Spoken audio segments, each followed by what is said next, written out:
First this evening to the story of a man who's devoted a huge chunk of his life to his love of what we call the beautiful game. Now, not many fans of soccer will still be getting to matches and cheering on and supporting their favourite team when they're well on into their 90s. But here in Sligo, we've been meeting one such man. He's devoted a very large part of his life to his unstinting devotion to Sligo Rovers. Who else?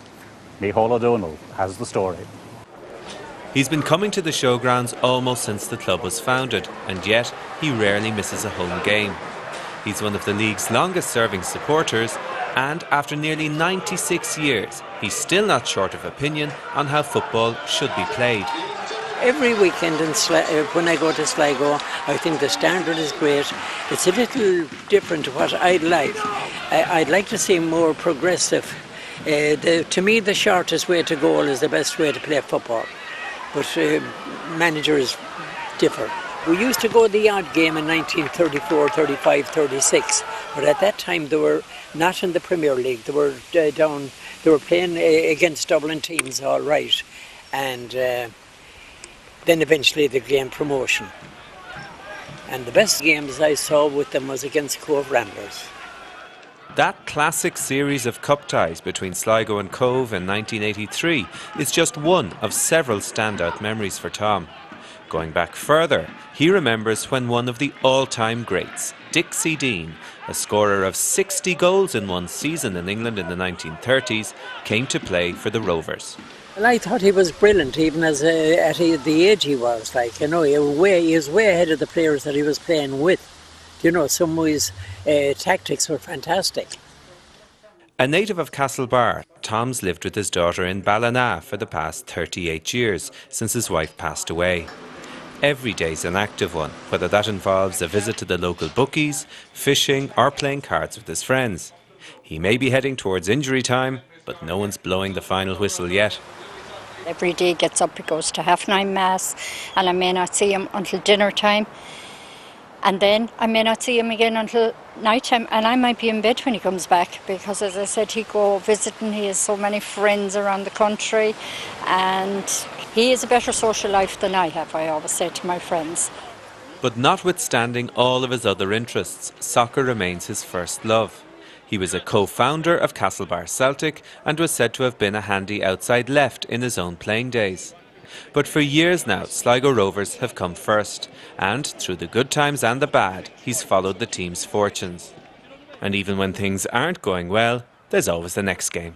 We have a lot of very, very loyal supporters, but I would say Tom Ketterick could count on one hand or even half a hand the number of games he misses here in the showgrounds every season, and that's been through thick and thin for years and years and years. I remember coming to the showgrounds as a young child and Tom sitting with my late father watching the games, and people like that, there's not many of them left around the showgrounds, and I think we make the most of them while we can.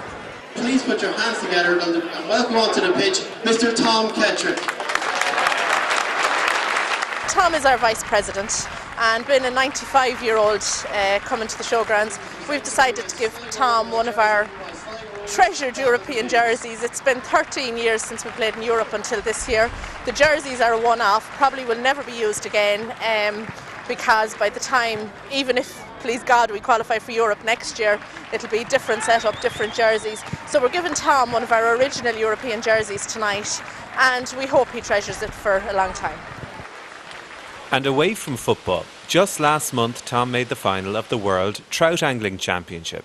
Another remarkable achievement, even though it may well be tinged with a little regret at the one that got away. I had a very good gilly the last day I was out, but it was the worst day, one of the worst days on the lake for years and years, and it never stopped raining, because I thought I had good oilskins and it went through like a sieve.